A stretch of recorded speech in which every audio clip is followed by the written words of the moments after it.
Look at this fun, unique fabric that I am super excited to be making a bucket hat out of. Hi, I'm Christina, and I love creating unique pieces of wearable art. And I am super excited today to be collaborating with Carolyn Crafts, who sublimated this piece of fabric for me so that we could make a bucket hat. Now, if you want to grab the link for the bucket hat, it should be around this video somewhere. And there are a few different sizes, so make sure you cut out the size that is best for you. I am going to be making a bucket hat for one of Caroline's kids, and I am super excited because I think this fabric turned out really, really cute. So download that pattern, get it printed off, and let's get sewing. Since the fabric is a little bit too lightweight to make a bucket hat, I chose to actually flatline it to some duck fabric that I had lying around to make it an actual stiff hat. So I'm going to cut out all my pieces, or I'm going to trace out all my pieces onto this duck fabric and get them cut out. Now, I'm not actually going to cut them all out because I like to cut them out together. So once I have them all traced out, I'm going to make sure my fabric's nice and ironed and flat, because when it got mailed, it got a little bit wrinkly. But I want it nice and flat. Then I'm going to lay out my patterns on top of the bug fabric, and I'm going to pin them together to actually flatline them together. Then I'm going to cut them out. I first tried using a rotary cutter, and my rotary cutter wasn't as sharp as I wanted it to be.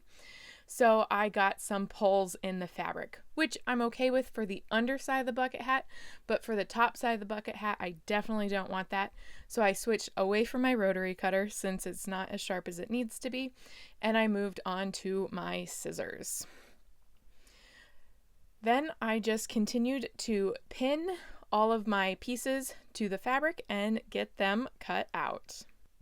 This is a very common way of lining fabrics in theater to help give body to fabrics that don't necessarily have the body needed to create the thing you want to create.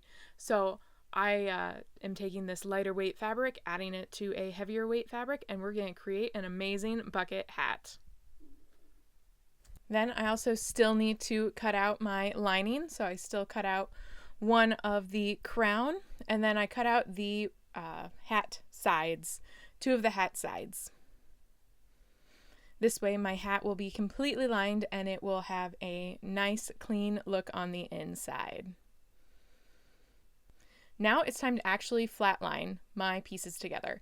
So I'm just going around and stitching my pieces together and pulling out my pins as I do.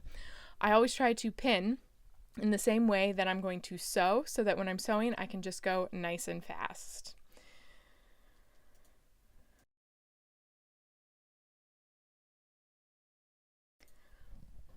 Once I have all of the flat lining done, I'm going to sew the two hat brim pieces together, lining up those side seams and stitching them, and I'm also going to do that on the other hat brim. So I have 4 fashion hat brim because I always like the fashion to be on the top of the brim and the bottom of the brim. Then you always want to press your fabric so that you always get that nice crisp look. If you don't press before you sew different steps together, you might end up with some puffiness to your fabric or to your finished product. So it's always good to press every step of the way. Then I'm just going to sew these two brims together, so I'll have a front or a top and a bottom. So I line up my stitch line and I sew all the way around that brim.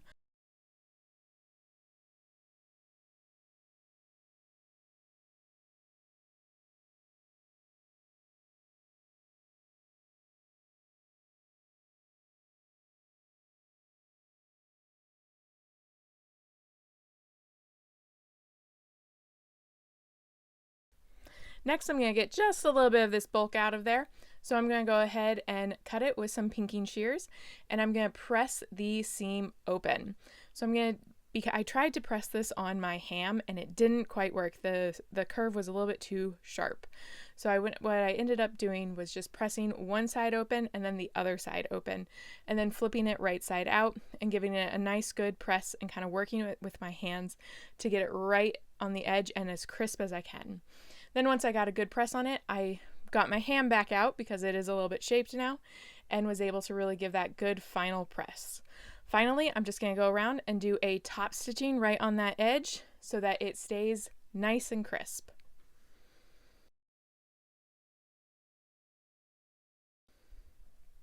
Next, I'm going to actually do the crown of the hat to the sides. So I'm going to match up the notches for the center front and center back because the circle is a little bit elongated. It's not a perfect circle, it's more of an oval.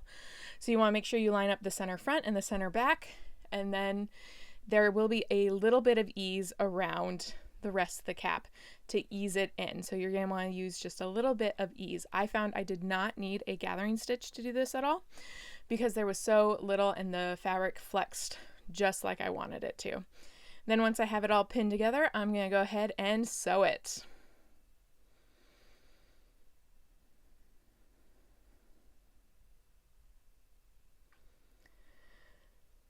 And then I'm going to do the same thing for my lining. I like to try to do all the steps at once that I can do. So I did the crown and the sides of the fashion fabric. Now I'm doing the crown and the sides of the lining fabric.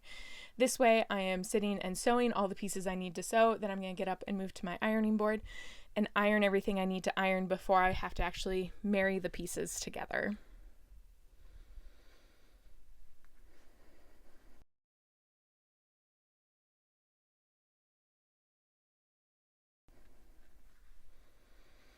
And it's back to the ironing board. Again, we want to keep that nice and crisp. I found the edge of my sleeve board to be the best shape to get a nice press on the curve of my crown to my side. Then I'm going to make sure to press my fashion fabric, the one that's more important, and again I use my sleeve board. And then I also, in my lining, I flipped up that 3/8 of an inch that I have there, because what I'm going to do is to finish it, I'm going to actually just top stitch them together right at the base of the crown. So to prep that, I'm going to go ahead and turn up my 3/8 inch. And now it's back to the sewing machine, and I'm going to marry together my brim to the rest of the hat. So I'm going to first line up my my seam lines, and then I'm going to match up the notches in between the stitch lines, and I'm going to pin around the rest of the hat and there is just a little bit of ease again. I did not find that I needed to actually have a running stitch or anything to gather it in. It beautifully went into that.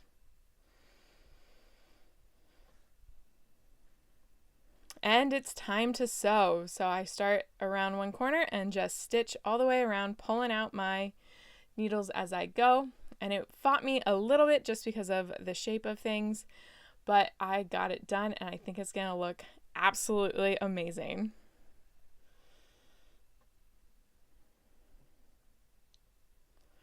There we go. Let's flip it. Ooh, I'm liking how this is going to look. So we're going to run back to the ironing board really fast, and we're going to press up that seam right there at the bottom so it's nice and crisp. And then once I have it fully pressed and I'm happy with it, I am going to add the lining in. So I'm going to take the lining, I'm again going to match up my seam lines so that it's nice and clean. And I'm going to put this right on the edge here. I am going to do kind of like a stitch, I'm going to do a blind stitch, so I am pinning perpendicularly, and I am going to run over my pins, and I'm going to hope that I don't break a needle. But this just kind of helps me do like a stitch in the ditch blind and make sure that I catch every part that I need to catch.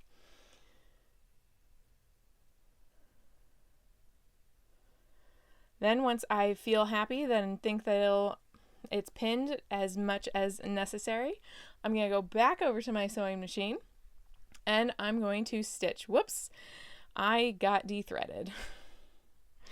Always a good time. And then we're just going to top stitch all the way around, staying as an even line away from the stitch line as you possibly can.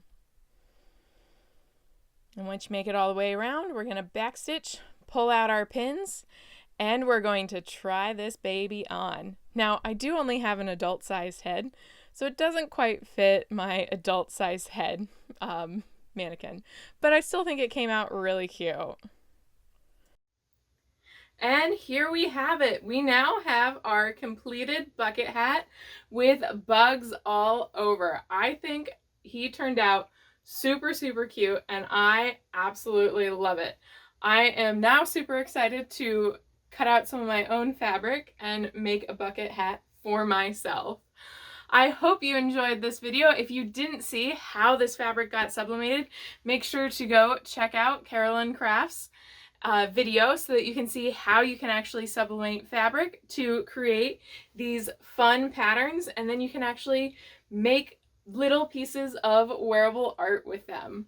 I hope you are having a wonderful time here at the Design, Pattern, and Create Summit, and I look forward to seeing you in some of my other videos. Take care!